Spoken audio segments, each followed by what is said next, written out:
اعلیٰ جل شانہ نے اپنے صالحین بندوں کے لیے جو نعمتیں تیار کر رکھی ہے اس کو جنت کہا جاتا ہے، اور اپنے نافرمان بندوں کے لیے اور باغیوں کے لیے جو چیز تیار کر رکھی ہے اس کو جہنم کہا جاتا ہے۔ روایت میں ہے کہ ایک مرتبہ جنت اور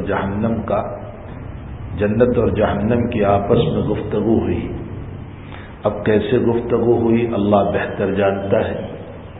بعض علماء کا خیال یہ ہے کہ اللہ تعالیٰ نے ان کو بولنے کی قوت عطا فرمائی، تو جنت اور جہنم کی آپس میں باتیں ہوئی تو جہنم یہ کہنے لگی کہ میرے اندر جبابرہ اور متکبرین اور یہ بڑے بڑے دنیا کے فرعون اور حامان اور قارون اور شداد جو اپنے آپ کو بڑا کہتے تھے دنیا میں، وہ میرے اندر آئیں گے۔ تو جنت کہنے لگی میرے اندر ضعیف، کمزور، جن پر دنیا میں ظلم ہوا، مظلومین، جن پر حالات ہوئے، وہ لوگ میرے اندر آئیں گے۔ حق تعالی نے دونوں کی باتوں کو سن کر فرمایا جنت سے کہ تو میری رحمت کا مظہر ہے، اور جہنم سے فرمایا تو میری غضب کا مظہر ہے۔ یعنی جنت سے یہ کہا کہ میں اپنی رحمت سے کسی کو نوازنا چاہتا ہوں تو اس کو جنت دیتا ہوں، اور جہنم سے یہ کہا کہ مجھے کسی پر جب غصہ آتا ہے تو میں اس کو جہنم دیتا ہوں۔ تو جنت جو ہے وہ تعالیٰ کی رحمت کا مظہر ہے، اور جہنم جو ہے وہ اللہ تعالیٰ کی غضب کا مظہر ہے۔ تعالیٰ جل شانہ ہم تمام کو جہنم سے حفاظت فرمائے۔ تصور اس کا بڑا خطرناک ہے، اس لیے کہ انسان جب اس کا خیال تک نہیں کر سکتا ہے تو حقیقت میں اندر جانے کے بعد کیا حالات ہوں گے۔ لیکن ساتھ ساتھ آج ہی بخاری شریف میں کتاب التفسیر میں ایک بات گزری، ان اللہ لا يحب المعتدین، اللہ تعالیٰ حد سے تجاوز کرنے والوں کو پسند نہیں فرماتے۔ حد سے تجاوز کا کیا معنی ہے؟ امام بخاری رضی اللہ تعالیٰ عنہ اس کی تفسیر کرتے ہوئے فرماتے ہیں فی الدعاء وغیرہ، دعا میں حد سے تجاوز کرنا۔ دعا میں حد سے تجاوز کا کیا معنی؟ ایک مطلب تو علماء نے اس کا بیان کیا کہ ایسی چیزوں کا اللہ سے سوال کرنا جس چیز کا ملنا تیرے لیے محال ہے، تجھے وہ چیز مل ہی نہیں سکتی ہے، اس چیز کا مانگنا یہ حد سے آگے بڑھنا ہوا، اللہ ایسوں کو پسند نہیں کرتا۔ مثلا کوئی یہ سوال کرے کہ اللہ مجھ کو نبی بنا دے، یہ محالات میں سے نبی کوئی ہو نہیں سکتا، نبوت تو ختم ہو گئی جناب رسول اللہ صلی اللہ علیہ وسلم پر، اب کسی کے نبی بننے کا سوال پیدا نہیں ہوتا۔ اب کوئی کہہ رہا ہے کہ اللہ مجھے نبی بنا دے، یہ حد سے تجاوز کا سوال ہوا، اللہ اس کو پسند نہیں کرتے۔ یا یہ ہے کہ کوئی مرد عورت بننے کی تمنا کرے، یا کوئی عورت مرد بننے کی تمنا کرے، تو یہ محالات میں سے اللہ نے تجھے مرد بنایا ہے اور تو عورت بننے کی تمنا کر رہا ہے، اور عورت بنایا ہے مرد بننے کی تمنا کر رہی ہے، تو اللہ ان کو پسند نہیں کرتا۔ نمبر 2، بعض علماء نے لکھا کہ اتنے زوروں سے دعا کرنا، اتنے زوروں سے دعا کرنا اور اتنا شور کرنا دعاؤں کے اندر کہ دوسروں کی نماز میں خلل آ رہا ہو، یہ بھی حد سے تجاوز ہوا۔ کسی کی نماز میں خلل نہیں آنا چاہیے، اسی لیے فقہاء نے مسئلہ لکھا ہے کہ جب تم مسجد میں قرآن بھی پڑھو تو اتنے زور سے نہ پڑھو کہ کسی کی نماز میں خلل آئے، جب تم ذکر بھی کرو تو اتنے زور سے ذکر نہ کرو کہ مصلی کی نماز میں خلل آئے۔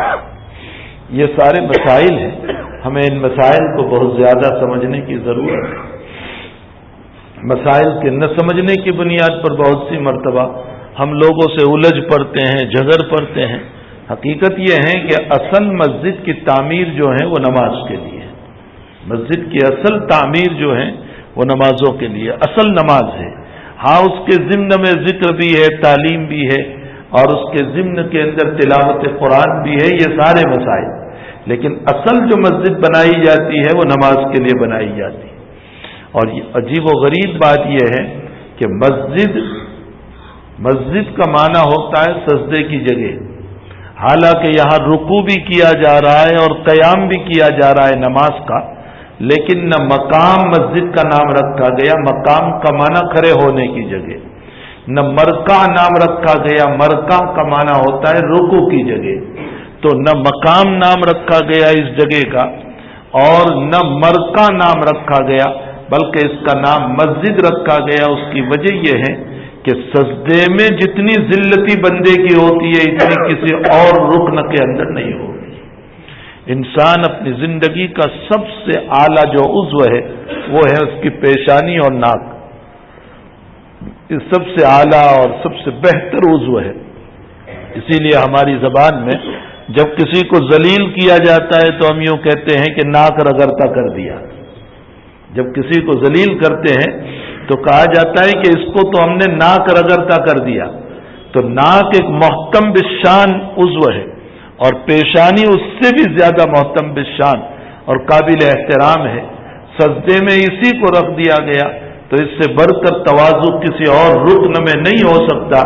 اس لیے اس مسجد کا نام مرکع بھی، رکوع کی جگہ بھی نہیں رکھا گیا، مقام یعنی قیام کی جگہ بھی نہیں رکھا گیا، سجدے کی نسبت پر مسجد رکھا گیا اور اشارہ کیا گیا اس بات کی طرف کہ اے انسان اس مسجد میں جتنی تواضع کے ساتھ آئے گا اللہ تجھے اپنا مقرب بنائے گا۔ یہاں تواضع کے ساتھ آنا چاہیے، انکساری کے ساتھ آنا چاہیے، اکرفو اور شان سے مسجد کے اندر نہیں آنا چاہیے۔ لیکن آج کل مسئلہ یہ ہو گیا ہے کہ بہت سارے لوگ جن کا کہیں نہیں چلتا وہ اپنی شان مسجد ہی میں بتاتے ہیں، وہ اپنی اکرفو کو مسجد ہی میں ظاہر کرتے ہیں، حالانکہ یہ تو تواضع کی جگہ ہے۔ تو بہرحال کہنے کا مطلب یہ ہے کہ اب تعالیٰ جل شانہ نے جنت کو اپنی رحمت کا مظہر بنایا اور جہنم کو اپنے غضب کا مظہر بنایا۔ اب تعالیٰ جب کسی کو اپنی رحمت دینا چاہتا ہے تو اس کو جنت میں لے جاتا ہے، اور جب اپنے غضب دینا چاہتا ہے تو پھر جہنم میں۔ اللہ نے قرآن میں فرمایا میں حد سے تجاوز کرنے والوں کو پسند نہیں کرتا۔ اس کا ایک مطلب یہ بیان کیا گیا کہ اتنے زوروں سے دعا نہ کرو کہ مصلی کی نماز میں خلل آ جائے، اتنے زور سے قرآن نہ پڑھو کہ مصلی کی نماز میں خلل آ جائے۔ اور ایک تیسرا مطلب اور بھی بیان کیا، فرمایا اللہ سے جب مانگو تو قید کے ساتھ دعا مت کرو، شرطوں کے ساتھ دعا مت کرو۔ جیسے حضرت ابن مغفر رضی اللہ تعالیٰ عنہ صحابی رسول ہے، وہ فرماتے ہیں سمیت ابنی یقول اللہم انی اسألک القطر الابیض فی یمین الجنہ۔ حضرت ابن مغفر رضی اللہ تعالیٰ عنہ فرماتے ہیں کہ میں نے اپنے بیٹے کو یہ دعا کرتے ہوئے سنا کہ اے اللہ مجھے سفید بنگلہ عطا فرما، قصر ابیض سفید بنگلہ، اور وہ بھی کہا جنت کی رائٹ طرف میں، فی یمین الجنہ، جنت کی رائٹ طرف میں، اے اللہ تو مجھے عطا فرما۔ ابن مغفل کہتے ہیں کہ میں نے اپنے بچے کی یہ دعا سنی تو میں نے اپنے پیارے سے یہ کہا یا بنیا لا تقل مثل ھذا، میرے بیٹے اس طرح دعا نہ کرو، نبی نے جو دعا سکھائی وہ تو یوں سکھائی ہے اللہم انی اسألک الجنہ واعوذ بک من النار، اے اللہ میں جنت مانگتا ہوں اور جہنم سے پناہ چاہتا ہوں۔ بس یہ قید لگا کر کے اللہ سے نہ مانگو۔ اور پھر فرمایا اللہ کے نبی سے ہم نے سنا ان اللہ لا يحب المعتدین، اللہ حد سے تجاوز کرنے والوں کو پسند نہیں فرماتے۔ تو شرطوں کے ساتھ دعا نہیں کرنا چاہیے۔ مثلا یہ کہ اللہ تو مجھے لڑکا دے اور وہ لڑکا بھی خوبصورت ہو اور اتنے وزن کا ہو اور اتنا تندرست ہو اور فلاں اس طرح کے قیودات نہ لگاؤ۔ اللہ سے سادے الفاظ میں دعا کر لو، وہ ہمارے دل کی ساری کیفیتوں کو جانتا ہے، وہ ساری باتوں کو جانتا ہے، مجھے قید لگانے کی کوئی ضرورت ہے ہی نہیں۔ بہرحال کہنے کا مطلب یہ ہے کہ جنت اللہ کی رحمت کا مظہر ہے اور جہنم اللہ کے غضب کا مظہر ہے۔ حق تعالی جب اپنی رحمت کا اظہار کرنا چاہتا ہے تو جنت کو کھول دیتا ہے، اور جب اپنے غضب کا اظہار کرنا چاہتا ہے تو جہنم کی طرف لے جاتا ہے۔ تو حضرت امام نووی رحمۃ اللہ علیہ کچھ آیات کے ذریعے سے اور کچھ احادیث کے ذریعے سے جنت کی نعمتوں کو ذکر فرماتے ہیں. ارشاد فرمایا ان المتقین فی جنات وعیون، بے شک خدا سے ڈرنے والے یہ اللہ کے باغوں میں اور چشموں میں ہوں گے. یعنی جو لوگ اللہ سے ڈرتے ہیں متقی ہیں. متقی کس کو کہتے ہیں؟ تقوی والے کہتے ہیں کس کو؟ تقوی کا مطلب صرف تسبیح پھرانا نہیں، تقوی کا مطلب صرف نماز پڑھنا نہیں. تقوی کا مطلب یہ ہے کہ جلوت ہو یا خلوت، ظاہر ہو یا باطن، اکیلے ہو یا جماعت کے ساتھ، ہر وقت میرا اللہ میرے سامنے ہو. یہ ہے متقی، اس کو تقوی والے کہا جاتا ہے.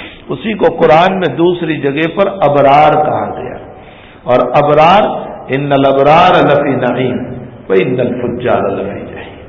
ابرار اللہ کی نعمتوں میں ہوں گے اور فجار اور فساق جہنم میں ہوں گے. ابرار کہتے ہیں کس کو؟ متقی کس کو کہتے ہیں؟ فرمایا علامہ آلوسی بغدادی رحمۃ اللہ علیہ نے متقی اور ابرار کی تعریف کرتے ہوئے فرمایا الذین لا یؤذون الضر ولا یرضون الشر. ابرار کس کو کہتے ہیں؟ فرمایا جو چونٹی کو بھی تکلیف نہ پہنچائے. کس کو؟ جو چونٹی کو بھی تکلیف نہ پہنچائے اور خود تو برائی نہ کرے لیکن دوسروں کی برائی پر راضی بھی نہ ہو. اس کو ابرار کہتے ہیں. آج میرا آپ کا حال یہ ہے کہ میرے پڑوسی کو تکلیف ہے، میرے ماں باپ کو تکلیف ہے، میرے بھائی بہن کو تکلیف ہے، میرے دوست و احباب کو تکلیف ہے، چاروں طرف سے لوگ مجھ سے پریشان حال ہیں، تو میں ابرار کہاں سے ہوں گا؟ فرمایا چونٹی کو بھی تکلیف نہ پہنچاؤ. اور اس سے آگے فرمایا ولا یرضون الشر، خود تو برائی نہ کرے لیکن دوسروں کی برائی پر خوش بھی نہ ہو. کوئی گناہ کر رہا ہے، دل پر تکلیف ہونی چاہیے کہ اللہ یہ تیری نافرمانی کر رہا ہے، یہ تیرے نبی کی سنت چھوڑ رہا ہے، کہ اللہ یہ باغی بندہ ہے، اللہ تو اس کو ہدایت دے. خود تو نہ کریں دوسروں پر راضی بھی نہ ہو. امام غزالی رحمۃ اللہ علیہ نے ایک واقعہ لکھا ہے. فرماتے ہیں کہ ایک بزرگ جا رہے تھے، کچھ شاگرد بھی ساتھ تھے. بزرگ جب پیشاب کے لیے بیٹھے، وہ اللہ والے پیشاب کے لیے جب بیٹھے تو ان کو پیشاب کی جگہ پر خون آنے لگا. پھر دوسری مرتبہ پیشاب میں خون آیا، پھر خون آیا. شاگردوں نے کہا کہ حضرت بڑی تکلیف ہے آپ کو، کوئی ڈاکٹر کو بلا لے، حکیم کو بلا لے. فرمایا نہیں. فرمایا حضرت آپ کو خون آ رہا ہے. فرمایا یہ بیماری کا خون نہیں ہے. اصل میں ایک صاحب جوان، وہ بغیر کسی وجہ اور بغیر کسی کارن کے اور بغیر کسی علت اور بیماری کے کھڑے کھڑے پیشاب کر رہے تھے. وہ جوان جو ہے بغیر کسی وجہ کے کھڑا کھڑا پیشاب کر رہا تھا.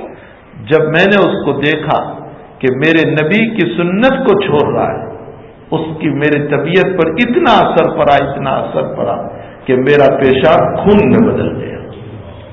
خود تو برائی نہ کرے لیکن دوسروں کی برائی پر خوش بھی نہ ہو، اپنے دل میں کم سے کم نفرت ہو. نبی علیہ الصلوۃ والسلام فرماتے ہیں کہ مسلمان وہ ہے کہ جب کسی کو برائی کرتے ہوئے دیکھے، اگر قوت و طاقت ہو تو اپنے ہاتھ سے روکے. جیسے استاد ہے، باپ ہے، ماں ہے، قوت ہے، طاقت ہے، ہاتھ سے روک سکتا ہے، مار کر روکے. یا بادشاہ وقت ہے، حکومت اس کے ہاتھ میں، مار کر روکے. رمضان کے مہینے میں بخاری شریف کتاب الصوم میں ایک آدمی نشے کی حالت میں پکڑا گیا، نشہ تھا اس کو. امیر المؤمنین حضرت عمر رضی اللہ تعالیٰ عنہ نے اس کو پکڑ لیا کہ یہ نشے میں. حضرت نے اس کو فرمایا احمق، رمضان کے مہینے میں تو شراب پی رہا ہے جبکہ ہمارے چھوٹے چھوٹے بچے بھی روزے رکھتے. عمر نے فرمایا ہمارے چھوٹے چھوٹے بچے بھی روزے رکھتے اور تو شراب پی رہا ہے. اور پھر اس کی پٹائی کی، اس کو مارا جو شریعت کی سزا تھی، 40 کوڑے جو تھے اس کی پٹائی کی. تو سب سے افضل طریقہ برائی سے روکنے کا یہ ہے کہ ہم ہاتھ سے روک سکتے ہو تو ہاتھ سے روکیں، اور اگر ہاتھ سے نہیں روک سکتے تو کم سے کم زبان سے روکیں. منع کرے اس کو، بھئی یہ کام نہ کر، یہ اچھا نہیں، محبت کے ساتھ، پیار کے ساتھ، حسن تدبیر کے ساتھ، حسن انداز کے ساتھ اس کو روکا جائے۔ اور اگر وہ ہم سے چھوٹا ہے تو اس صورت میں داد دپت بھی کر سکتے، اس کو روکے۔ اور اگر یہ بھی نہیں کر سکتے تو پھر تیسرا طریق یہ ہے کہ کم سے کم اپنے دل میں تو برا جانو اس کو کہ یہ غلط کر رہا ہے، مجھ میں طاقت نہیں ہے، نہ میں ہاتھ سے روک سکتا ہوں، نہ میں زبان سے کچھ کہہ سکتا، یہ ظالم ہے، میں کچھ کہنے جاؤں گا یہ مجھے مار دے گا، یہ مجھے ایذا پہنچائے گا، یہ مجھے تکلیف پہنچائے گا، لیکن دل میں اپنے برا جانے یہ نماز نہیں پڑھ رہا ہے، یہ فلاں کام کر رہا ہے۔ اللہ کے نبی علیہ السلام نے فرمایا وَذَلِكَ أَضْعَفُ الْإِيمَانِ، دل میں برا جاننا یہ ایمان کا آخری درجہ ہے، اس سے نیچے ایمان نہیں ہے۔ اس کا مطلب یہ نکلا کہ اگر کوئی آدمی دل سے بھی برا نہیں جانتا تو اس کا مطلب اس کے گناہ پر خوش ہو رہا ہے، اور معاصی پر خوش ہونا خود معاصی ہے، گناہ پر خوش ہونا خود گناہ ہے، کفر پر خوش ہونا خود کفر ہے۔ یہ کفر کے مسائل، یہ معاصی کے مسائل ہیں۔ اس لیے ہمیں چاہیے کہ بھئی ہم روکنے والے بنے۔ تو بہرحال ان المتقین، جو ابرار ہیں، جو نیک لوگ ہیں، وہ کہاں رہیں گے؟ فرمایا ان المتقین فی جنات، اللہ نے وہ باغات بنائے ہیں، وعیون، اور چشمے بنائے ہیں۔ دیکھو حقیقت یہ ہے کہ مومنین آخرت کے لیے اور آخرت مومن کے لیے، مومن آخرت کے لیے اور آخرت مومن کے لیے، کفار دنیا کے لیے ہیں اور دنیا کفار کے لیے۔ ہمارے حکیم الامت حضرت اقدس تھانوی نور اللہ پر ایک عجیب و غریب استدلال فرمایا۔ قرآن کریم کی آیت ہے الخبیثات للخبیثین والخبیثون للخبیثات والطیبات للطیبین والطیبون للطیبات۔ فرمایا بری عورت برے مردوں کے لیے اور برا مرد بری عورت کے لیے، اچھی عورت اچھے مردوں کے لیے اور اچھا مرد اچھی عورت کے لیے۔ اگرچہ یہ آیت تو اتری ہے خاص طور پر ایک مخصوص واقعے میں، اور وہ واقعہ یہ ہوا تھا کہ امی حضرت عائشہ رضی اللہ تعالیٰ عنہا پر جب ایک بہت بڑا الزام لگایا گیا منافقین کی طرف سے، تو ان کی برات کے لیے، ان کی پاک دامنی کے لیے، ان کی برات اور پاک دامنی کے لیے کہ عائشہ پاک ہے، اللہ نے قرآن میں آیات اتاری۔ حضرت عائشہ خود فرماتی ہے کہ میں تو یہ سمجھی تھی کہ شاید نبی کو خواب میں بتا دیا جائے گا، لیکن مجھے نہیں معلوم تھا کہ میرا اللہ مجھے اتنا پیار کرتا ہے کہ میرے متعلق آیات اتارے گا اور قیامت تک پڑھی جائے گی، مجھے اتنا چاہتا ہے، یہ نہیں پتا تھا مجھے۔ تو یہ آیات اتری، اصلاً تو ان آیات کا تعلق جو ہے حضرت عائشہ کے واقعے سے، لیکن ہمارے حکیم الامت حضرت اقدس تھانوی رحمۃ اللہ علیہ اس آیت سے ایک عجیب و غریب استدلال فرمایا کہ جیسے بری عورت برے مردوں کے لیے اور برا مرد بری عورتوں کے لیے، اور اچھی عورت اچھے مردوں کے لیے اور اچھا مرد اچھی عورت کے لیے، فرمایا اسی آیت کے اندر اگر غور کرو گے تو سمجھ میں آ جائے گا کہ اچھی آخرت اچھے مومنوں کے لیے اور مومن اچھے آخرت کے لیے، اور دنیا جو بری ہے اس لیے کہ دنیا جیفا و طالب و حاکلاب، دنیا ایک بدبودار ہے اور اس کا طلب کرنے والا کتا ہے، تو بری دنیا برے مردوں کے لیے یعنی کفار کے لیے، اور کفار جو ہیں بری دنیا کے لیے، تو مومن تو ہے ہی آخرت کے لیے۔ اسی لیے جناب رسول اللہ صلی اللہ علیہ وسلم نے فرمایا الدنیا سجن المؤمن والجنت للکافر، دنیا مومنوں کے لیے قید خانہ ہے اور کافروں کے لیے جنت ہے، ہماری جنت تو آخرت میں ہے۔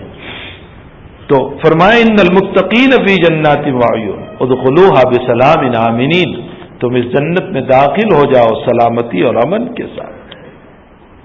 ونزعنا ما فی صدورهم من غل اخوانا علی سرر متقابلین، اور فرمایا ہم قیامت کے دن تمام جنتیوں کے دل سے ہم کینے کو نکال دیں گے. یہ جو یہاں ایک دوسرے کے دلوں میں کینہ ہے، حسد ہے، جو نفرتیں ہیں، جنت میں نہیں ہوگا. اور فی سرور متقابلین، خوشی کے ساتھ چارپائیوں کے اوپر آمنے سامنے بیٹھیں گے. مجاہد رحمت اللہ علیہ فرماتے ہیں کہ کوئی آدمی جنت میں پشت پھیر کر کسی کی طرف نہیں بیٹھے گا، اس لیے کہ پشت پھیرنا یہ دلیل ہے نفرتوں کی، اور جنت نفرتوں سے پاک ہے. میں آپ سے یوں پشت پھیر لوں، اس کا مطلب میں آپ سے خوش نہیں ہوں، اور جنت نفرتوں سے پاک ہے. اس لیے مجاہد رحمت اللہ علیہ فرماتے وہاں آمنے سامنے بیٹھیں گے. فی سرور متقابلین لا یمسہم فیہا نصب ولا ہم منہا بمخرجین. اور ساتھ ساتھ فرمایا وہاں ان کو ذرہ بھی تکلیف نہیں پہنچے گی، اس لیے کہ جنت تکلیف کی جگہ ہے ہی نہیں، ذرہ برابر تکلیف نہیں. یہی وجہ ہے کہ بعض روایات میں آتا ہے کہ اولاد اپنے کم نیکیوں کی وجہ سے جنت کے نچلے درجے میں ہوگی، اور ماں باپ زیادہ اعمال کی وجہ سے اوپر کے درجے میں ہوں گے. ماں باپ ہوتے ہیں تو ماں باپ کی تمنا یہ ہوگی کہ چلو اولاد کو ہم ملنے جائیں، تو اللہ سے کہیں گے کہ اللہ ہمیں اولاد کو ملنا ہے، وہ نیچے ہے. تو اللہ تعالیٰ فرمائیں گے اوپر سے تم نیچے کیوں جاؤ گے، ہم تمہاری اولاد ہی کو اوپر لے آتے ہیں. یہ اللہ کی رحمتیں ہیں، اولاد کو اوپر لے آئے گا. جب اولاد اپنے ماں باپ سے ملے گی، اب ملنے کے بعد واپس اپنے مقام پہ جانا ہے، تو اللہ کی طرف سے پیغام ملے گا کہ تمہارے ماں باپ کو ان کے اعمال کی وجہ سے یہ مقام ملا، اور تم کو ہم یہ اونچا مقام تمہارے ماں باپ کی وجہ سے دے دیتے. یہ اللہ تعالیٰ کی عنایتیں ہوگی، بخششیں ہوگی. تو جنت تکلیفوں سے پاک ہے، وہاں کسی قسم کی تکلیف نہیں ہوگی. وَنَزَعْنَا مَا فِي صُدُورِهِم مِّن غِلٍّ إِخْوَانًا عَلَىٰ سُرُرٍ مُّتَقَابِلِينَ لَا يَمَسُّهُمْ فِيهَا نَصَبٌ وَمَا هُم مِّنْهَا بِمُخْرَجِينَ. اور سب سے بڑی چیز وہاں پر یہ ہوگی کہ وہاں سے نکالے بھی نہیں جائیں گے. بھائی دنیا میں کتنا ہی شاندار مکان کیوں نہ ہو، رہنے کے لیے دیا اور بھی یوں کہے جاؤ نکلو. اب تو ہم رہنے کے لیے آنے والے ہیں، مکان خالی کرو. تو وہ 1 کروڑ کا بنگلہ ہوگا، لیکن آپ کو یہ تو یقین ہوگا کبھی نہ کبھی مالک نکال دے گا. لیکن جنت ایسی ہے کہ جہاں اللہ جل شان فرمائیں گے بھائی تمہیں کبھی بھی نکلنا نہیں ہے، ہمیشہ ہمیش کے لیے. اسی لیے روایتوں میں ہے کہ میرے بندو میں نے ساری نعمتیں تمہیں دے دی، ابھی کچھ مانگو. فرمایا اللہ کیا مانگے، تو نے سب کچھ تو دے دیا. فرمائیں کہ نہیں ابھی کچھ باقی ہے. فرمایا کیا مانگے؟ فرمایا میرا دیدار مانگو، میری رضامندی مانگو. اب اللہ کا دیدار نصیب ہوگا، زیارت نصیب ہوگی. اور زیارت کے ساتھ ساتھ یاد رکھو حدیث شریف میں صحابہ نے فرمایا کہ اللہ کی زیارت میں بھیڑ بھاڑ ہوگی، ازدحام ہوگا جیسے دنیا میں ازدحام ہوتا ہے. تو پیارے آقا صلی اللہ علیہ وسلم نے بہت پیاری مثال دی. فرمایا سورج اور آفتاب کو دیکھنے میں کوئی بھیڑ بھاڑ ہوتی ہے، ہر ایک اپنے مکان سے دیکھ لیتا ہے. فرمایا اسی طرح اللہ کو ہر آدمی جنت کے اپنے مکان سے دیکھ لے گا. لیکن ساتھ ساتھ رسول اللہ صلی اللہ علیہ وسلم نے یہ بھی فرمایا اس کے لیے شرط ہے کہ تمام نمازوں کو تو پڑھنا ہی ہے، لیکن خاص طور پر 2 نمازوں کا اہتمام کرنا ہے، فجر اور عصر، قبل طلوع الشمس و قبل غروبها.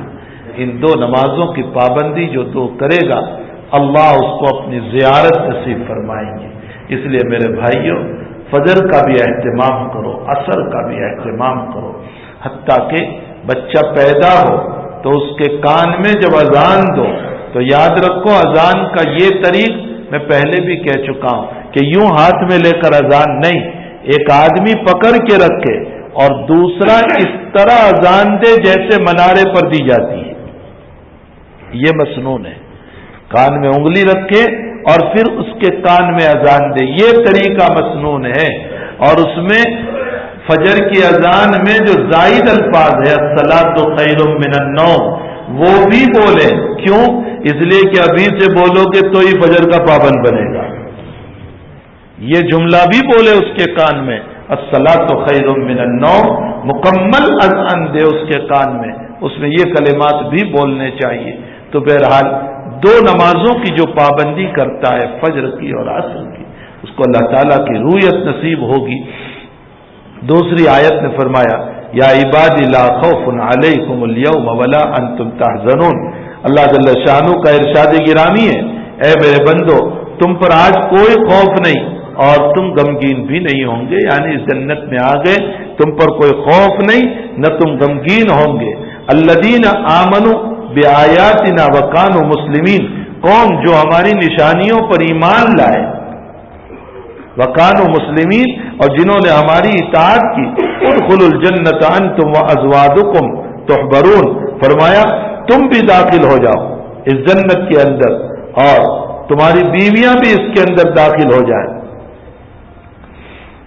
اور ان کے پاس سونے کی رکابیاں اور گلاس لائے جائیں گے. یطاف علیہم بصحاف من ذهب واکواب، سونے کے پیالے لائے جائیں گے پانی پلانے کے لیے، اور سونے کی پلیٹیں لائی جائے گی. دنیا کے اندر مردوں کے لیے سونا استعمال کرنا ممنوع ہے، حرام ہے، ناجائز ہے، لیکن جنت میں اللہ تعالیٰ عطا فرمائیں گے. حتیٰ کہ جنتی مردوں کے ہاتھ میں سونے کے کنگن بھی پہنائے جائیں گے. اللہ جل شانہ کی طرف سے سونے کے کنگن پہنائے جائیں گے، اور وہاں جو برتن ہوں گے، پیالے اور رکابیاں، وہ بھی سونے کے ہوں گے. وَفِيهَا مَا تَشْتَهِي الْأَنفُسُ وَتَلَذُّ الْأَعْيُنُ، تمہارا جی چاہے گا وہ اللہ عطا کرے گا، اور تمہاری آنکھیں جس چیز کو پسند کریں گی اللہ تعالیٰ تمہیں وہ چیز عطا کرے گا. وَأَنْتُمْ فِيهَا خَالِدُونَ، اور تمہیں اس جنت کے اندر ہمیشہ ہمیشہ رہنا ہے. وَتِلْكَ الْجَنَّةُ الَّتِي أُورِثْتُمُوهَا بِمَا كُنْتُمْ تَعْمَلُونَ، اور یہ وہ جنت ہے جس کا ہم نے تم کو وارث بنا دیا. کس کی بنیاد پر؟ تمہارے اعمال کی وجہ سے. کنتم تعملون، تمہارے اعمال کی وجہ سے. اب یہاں ایک بہت بڑا سوال ہو جاتا ہے کہ اس آیت میں اللہ تعالیٰ یوں کہتا ہے کہ ہم نے تم کو جنت کا وارث بنا دیا، تو وارث تو مرنے والے کے بعد وارث ہوتے ہیں. اللہ کہتا ہے میں جنت کا وارث بنا دیتا ہوں تم کو جنت کا، تو کیا اللہ مرنے والا ہے؟ پھر وارث کا لفظ کیوں بولا اللہ نے؟ وارث تو بھائی آپ وارث بنے باپ کے، اس لیے کہ باپ مر گیا تو باپ کے مال کے آپ وارث بنے. اللہ تو مرنے والا ہے نہیں. پھر جنت کے اوپر میراث کا لفظ اللہ نے کیوں بولا؟ محدثین و مفسرین اس کا جواب دیتے ہیں، فرمایا کہ جیسے میراث میں ملنے والا مال یہ مالکیت کا ہوتا ہے، اللہ نے میراث کا لفظ بول کر فرمایا کہ میں بھی جنت کو تمہیں مالک بنا دوں گا. یہ مالک کی طرف اشارہ کرنے کے لیے میراث کا لفظ بولا گیا. ایک دوسرا سوال یہاں یہ ہو رہا ہے کہ وَتِلْكَ الْجَنَّةُ الَّتِي أُورِثْتُمُوهَا بِمَا كُنْتُمْ تَعْمَلُونَ، ہم نے اس جنت کا تم کو وارث بنا دیا بِمَا كُنْتُمْ تَعْمَلُونَ، تمہارے اعمال کی وجہ سے. جبکہ بخاری شریف میں ایک حدیث ہے، اور اس حدیث شریف میں اللہ تعالیٰ نبی کریم صلی اللہ علیہ وسلم کو صحابہ کرام نے، جب اللہ کے نبی نے یوں بیان فرمایا کہ جنت میں کوئی بھی داخل نہیں ہوگا اللہ کی رحمت کے بغیر، رحمت خداوندی کے بغیر کوئی بھی جنت میں داخل نہیں ہوگا. تو صحابہ فرماتے ہیں وَأَنْتَ یا رسول اللہ، آپ بھی اللہ کی رحمت کے بغیر جنت میں نہیں جاؤ گے؟ تو نبی علیہ الصلوۃ والسلام نے فرمایا نعم، میں بھی اللہ کی رحمت کے بغیر جنت میں نہیں جا سکتا ہوں، الا ان یتغمدنی اللہ تعالی، الا کہ اللہ اپنی رحمت کی چادر میں محمد کو ڈھانپ لے. اس کا مطلب حضرت یہ بتانا چاہ رہے کہ میں بھی اللہ کی رحمت کے بغیر جنت میں نہیں جا سکتا ہوں، تو تم کیسے اللہ کی رحمت کے بغیر جنت میں جا سکتے ہو؟ اب وہ حدیث یہ بتا رہی ہے کہ اللہ کی رحمت کے بغیر کوئی جنت میں نہیں جائے گا، اور یہ آیت یہ بتا رہی ہے کہ عمل کی وجہ سے جنت میں جاؤ گے. تو دونوں میں بہت بڑا اشکال ہو گیا، بہت بڑا سوال ہو گیا.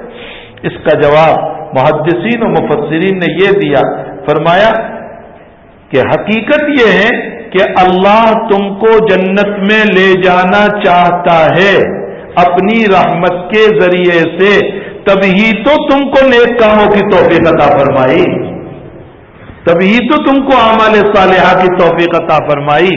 تو اب اعمال صالحہ کی طرف جو نسبت ہو رہی ہے وہ ظاہر کے اعتبار سے، ورنہ حقیقت میں ان عمل صالح کے پیچھے اللہ ہی کی رحمت ہے۔ اللہ مجھ کو لے جانا چاہتا تھا تو نماز کی توفیق دی، اللہ لے جانا چاہتا تھا زکوٰۃ کی توفیق دی، اللہ لے جانا چاہتا تھا صدقے کی توفیق دی، روزے کی توفیق دی، حج کی توفیق دی، اعمال صالحہ کی توفیق دی۔ جب وہ لے جانا چاہتا تھا تو ہی تو اس نے توفیق دی۔ معلوم ہوتا ہے کہ ظاہر میں اورثتموھا بما کنتم تعملون، عمل کی وجہ سے جنت میں جا رہے ہو، لیکن حقیقت میں ان اعمال کے پیچھے اللہ کی رحمت ہے، اللہ اپنی رحمت ہی سے جنت پہ لے جانے والا ہے۔ تو اب رسول اللہ صلی اللہ علیہ وسلم کی بات اور قرآن کی آیت میں کوئی فرق، کوئی تعارض نہیں رہا، اور تعارض ہو بھی کیسے سکتا ہے، اس لیے کہ نبی تو اسی قرآن کو کھولنے کے لیے آئے تھے، تو نبی کی بات میں اور قرآن کی بات میں کیسے فرق ہو سکتا ہے۔ بہرحال وَتِلْكَ الْجَنَّةُ الَّتِي أُورِثْتُمُوهَا بِمَا كُنتُمْ تَعْمَلُونَ لَكُمْ فِيهَا فَاكِهَةٌ كَثِيرَةٌ وَمِنْهَا تَأْكُلُونَ، فرمایا اس میں بہت سارے میوے ہیں جس کو تم کھاتے رہو گے۔ اور حدیث شریف میں آتا ہے، آگے روایت آ رہی ہے، نبی کریم صلی اللہ علیہ وسلم نے فرمایا کہ انگور کا خوشہ، انگور کا خوشہ، انگور یعنی گریپس، دراکش جو ہوتی ہے، اس کا خوشہ جو ہے، اللہ کے نبی فرماتے ہیں کتنا بڑا ہوگا؟ اللہ کے نبی نے فرمایا مدینے سے لے کر یمن کے اندر صنعا شہر ہے، صنعا جانتے ہو، صنعا یمن کا کیپیٹل ہے، نبی نے فرمایا انگور کا ایک خوشہ مدینے سے صنعا تک کا ہوگا۔ ایک صحابی رضی اللہ تعالیٰ عنہ نے اس پر سوال کیا نبی کریم صلی اللہ علیہ وسلم سے کہ اللہ کہتا ہے وَفِيهَا مَا تَشْتَهِي الْأَنفُسُ وَتَلَذُّ الْأَعْيُنُ، تمہارا جی چاہے گا وہ سب ملے گا۔ تو وہ کہتا ہے اللہ کے حبیب مجھے تو گھوڑا پسند ہے، ملے گا؟ ہاں روایت میں صحابی پوچھ رہے اللہ کے نبی مجھے گھوڑا بہت پسند ہے، تو اللہ کہہ رہا ہے جو تم چاہو گے ملے گا، تو گھوڑا ملے گا؟ ایک صحابی نے پوچھا اللہ کے نبی مجھے تو اونٹنی بہت پسند ہے، تو مجھے ملے گی؟ اللہ کے نبی علیہ الصلوۃ والسلام نے فرمایا کہ ہاں اللہ تمہیں زبرزد اور اللہ تمہیں موتیوں کی اونٹنی اور موتیوں کے گھوڑے عطا فرمائے گا جس پر بیٹھ کر کے تم اڑو گے۔ دنیا کا گھوڑا دوڑتا ہے، جنت کا گھوڑا تمہیں لے کر اڑے گا۔ ایک صحابی کے باب میں آتا ہے، بخاری شریف کی روایت ہے، انہوں نے فرمایا یا رسول اللہ مجھے تو جو ہے نبی علیہ السلام فرماتے ہیں کہ ایک جنتی آئے گا اور وہ اللہ تعالیٰ سے کہے گا کہ میں دنیا میں کھیتی کرتا تھا، مجھے کھیتی کرنا ہے۔ اب ظاہر سی بات ہے کہ اللہ منع کر دے تو اس صورت میں اس کو تکلیف ہوگی، اور جنت تکلیف کی جگہ نہیں، تو اللہ کہے گا تیری ماں تجھ کو روئے تیرا پیٹ ہی نہیں بھرا، ابن آدم تو عجیب ہے، تیرا پیٹ ہی نہیں بھرتا، میں نے تجھے اتنا سارا دے دیا۔ وہ کہے گا نہیں مجھے کھیتی کرنے کا شوق ہے، تو اللہ اس کو زمین دے گا، اس کو بیج بھی دے گا اللہ، اب وہ ہل چلائے گا، دانا ڈالتا ہوا جائے گا، ادھر پہنچے گا اتنے میں پیچھے بڑے بڑے درخت ہوں گے، لیکن وہ کیا کرے گا؟ اس کو وہاں کوئی پٹارے ہیں کہ کاٹ کاٹ کر بھرے گا؟ وہ اس کو کیا کرے گا وہ؟ لیکن اللہ اس لیے عطا فرمائیں گے کہ جنت تکلیف کی جگہ نہیں، اور اس نے مانگا ہے تو اللہ تعالیٰ اس کو بھی عطا فرمائیں گے۔ وہ کسی نے لطیفہ بیان کیا کہ مجھے بیڑی کی شوق ہے تو کیا بیڑی ملے گی؟ تو جواب دینے والے نے بہت اچھا جواب دیا، کہا ضرور ملے گی، لیکن آگ جنت میں نہیں ہے، اس لیے کہ جنت آگ سے تکلیف سے پاک ہے، تو آگ کے لیے تو تمہیں جہنم ہی میں جانا پڑے گا۔ تو کہا اب سے میں تمنا کروں گا ہی نہیں کہ مجھے بیڑی پینا ہے یا سگریٹ پینا ہے۔ تو بہرحال کہنے کا مطلب یہ ہے کہ وفیہ ما تشتہی الانفس وتلذ الاعین کا مطلب یہ نہیں ہے کہ ابس چیزیں اللہ سے مانگے، بیکار چیزیں، ایسی چیز اللہ تعالیٰ سے مانگے گا جو واقعتاً انسان کی خوشی کی چیز ہوا کرتی ہے، ان چیزوں کو حق تعالیٰ جل شانہ سے بندہ سوال کرے گا۔ تو وفیہ ما تشتہی الانفس وتلذ الاعین وانتم فیہا خالدون۔ اور بھی اس پر کچھ آیات و احادیث ہیں جو انشاءاللہ اگلے ہفتے عرض کر دی